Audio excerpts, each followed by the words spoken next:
Horton Hatches the Egg by Dr. Seuss.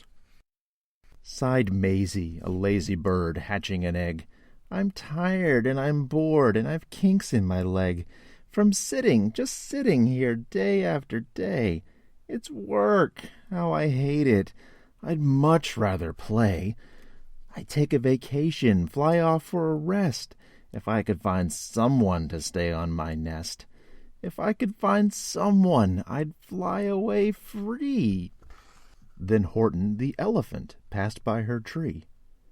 Hello, called the lazy bird, smiling her best.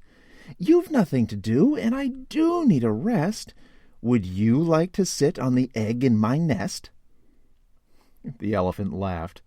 Why, of all silly things, I haven't feathers and I haven't wings.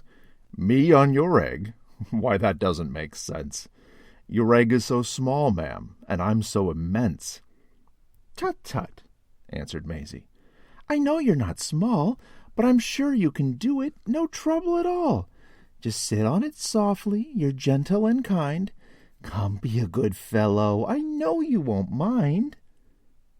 I can't, said the elephant. Please, begged the bird. I won't be gone long, sir, I give you my word. I'll hurry right back. Why, I'll never be missed. Very well, said the elephant, since you insist. You want a vacation, go fly off and take it. I'll sit on your egg and I'll try not to break it. I'll stay and be faithful. I mean what I say. Toodaloo, sang out Maisie, and fluttered away. The first thing to do, murmured Horton. Let's see. The first thing to do is to prop up this tree and make it much stronger. That has to be done. Before I get on it, I must weigh a ton. Then carefully, tenderly, gently he crept up the trunk to the nest where the little egg slept. Then Horton the elephant smiled. Now that's that.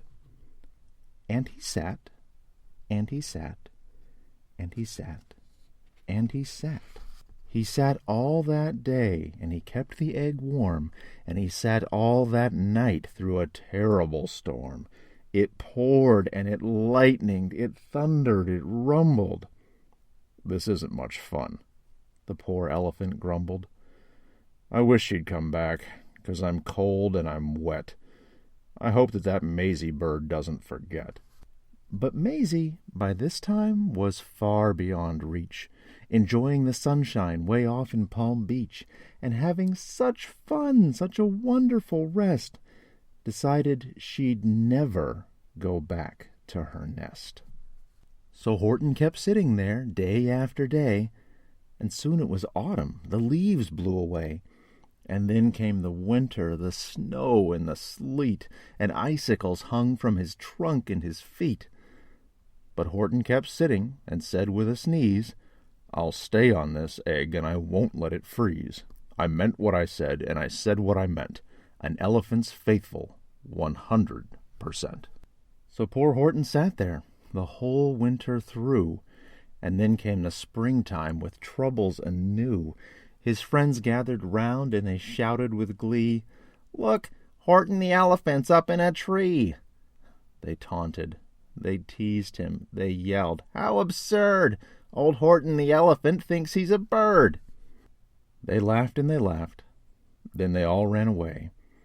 And Horton was lonely. He wanted to play. But he sat on the egg and continued to say, I meant what I said, and I said what I meant. An elephant's faithful, 100%. No matter what happens, this egg must be tended. But poor Horton's troubles were far, far from ended. For while Horton sat there so faithful, so kind, 3 hunters came sneaking up softly behind. He heard the men's footsteps. He turned with a start. 3 rifles were aiming right straight at his heart. Did he run? He did not. Horton stayed on that nest. He held his head high, and he threw out his chest, and he looked at the hunters as much as to say, Shoot if you must, but I won't run away. I meant what I said, and I said what I meant. An elephant's faithful 100%.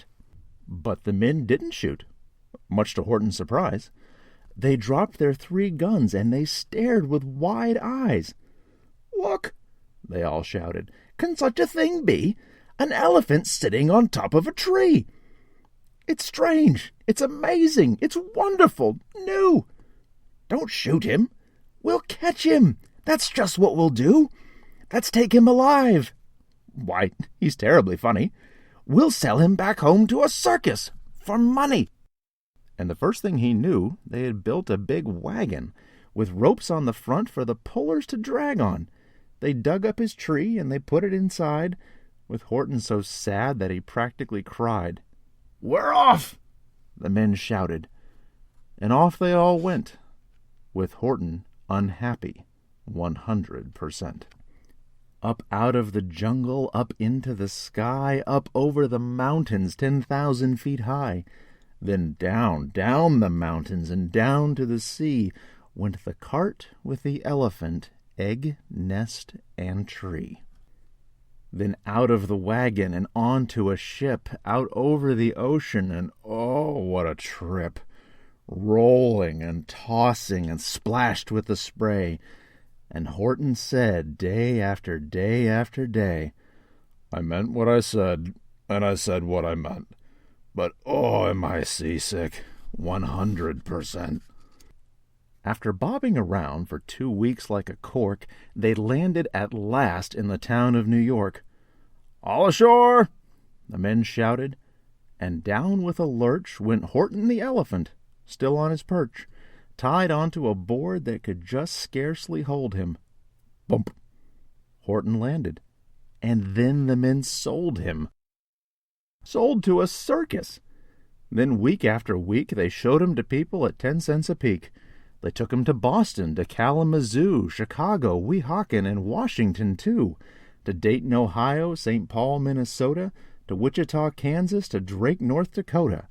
And everywhere thousands of folks flocked to see and laugh at the elephant up in a tree. Poor Horton grew sadder the farther he went, but he said as he sat in the hot, noisy tent, "I meant what I said, and I said what I meant. An elephant's faithful 100%. Then, one day, the circus show happened to reach a town way down south, not so far from Palm Beach, and dwaddling along way up high in the sky, who, of all people, should chance to fly by, but that old good-for-nothing bird Runaway Maisie, still on vacation and still just as lazy. And spying the flags in the tents just below, she sang out, "What fun! Why, I'll go to the show!" And she swooped from the clouds through an open tent door. "Good gracious!" gasped Maisie. "I've seen you before!" Poor Horton looked up with his face white as chalk. He started to speak, but before he could talk, there rang out the noisiest, ear-splitting squeaks from the egg that he'd sat on for 51 weeks. A thumping, a bumping, a wild, alive scratching. "My egg!" shouted Horton. "My egg! Why, it's hatching!" "But it's mine!" screamed the bird when she heard the egg crack. The work was all done. Now she wanted it back. "It's my egg!" she sputtered. "You stole it from me! Get off of my nest and get out of my tree!" Poor Horton backed down with a sad, heavy heart. But at that very instant the egg burst apart, and out of the pieces of red and white shell from the egg that he'd sat on so long and so well, Horton the elephant saw something whiz. It had ears, and a tail, and a trunk just like his. And the people came shouting, "What's all this about?" They looked and they stared with their eyes popping out. Then they cheered and they cheered and they cheered more and more. They'd never seen anything like it before. "My goodness, my gracious," they shouted. "My word, it's something brand new. It's an elephant bird." And it should be like that, because Horton was faithful. He sat and he sat. He meant what he said, and he said what he meant. And they sent him home happy, 100%.